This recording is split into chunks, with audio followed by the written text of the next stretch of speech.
Exodus 22. Protection of property.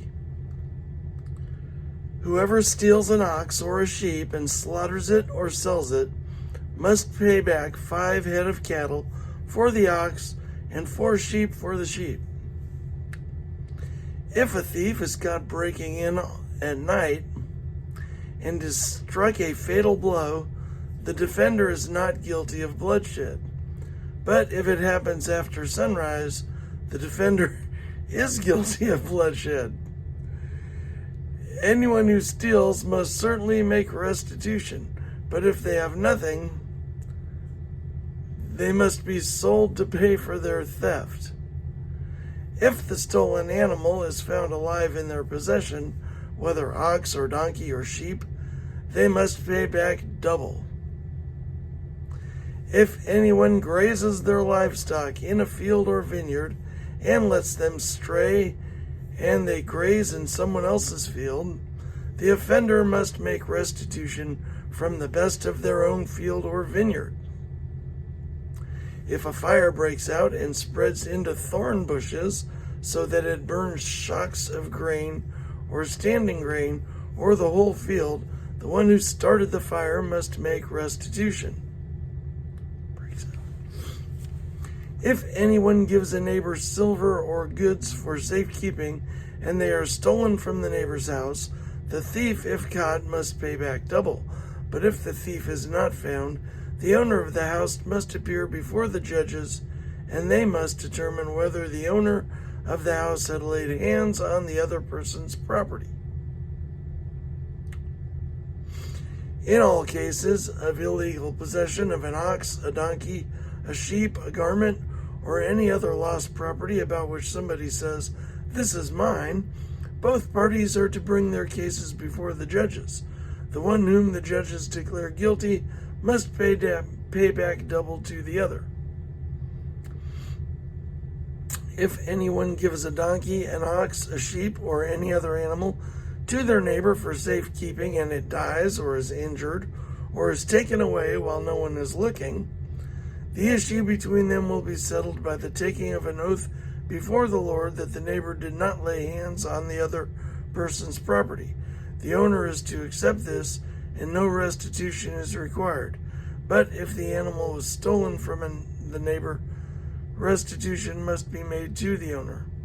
If it was torn to pieces by a wild animal, the neighbor shall bring in the remains as evidence and shall not be required to pay for the torn animal.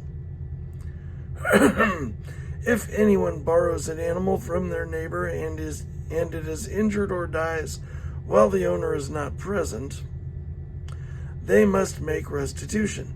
But if the owner is with the animal, the borrower will not have to pay. If the animal was hired, the money paid for the hire covers the loss. Social responsibility. If a man seduces a virgin who is not pledged to be married and sleeps with her, he must pay the bride price, and she shall be his wife. If her father absolutely refuses to give her to him, he must still pay the bride price for virgins. Do not allow a sorceress to live. Anyone who has sexual relations with an animal is to be put to death. Whoever sacrifices to any god other than the Lord must be destroyed. Do not mistreat or oppress a foreigner, for you were foreigners in Egypt. Do not take advantage of the widow or the fatherless.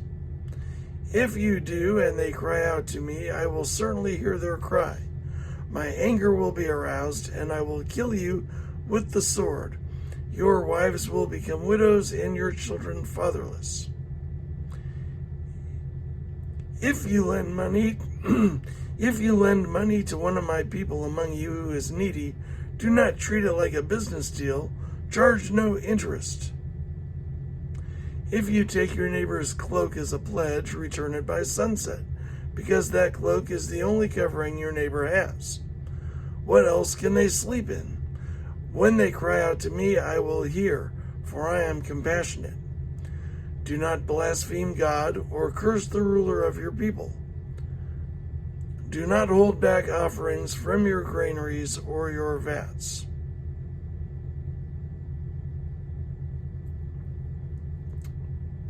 You must give me the firstborn of your sons. Do the same with your cattle and your sheep. Let them stay with their mothers for 7 days, but give them to me on the 8th day. You are to be my holy people. Do not eat the meat of an animal torn by wild beasts. Throw it to the dogs.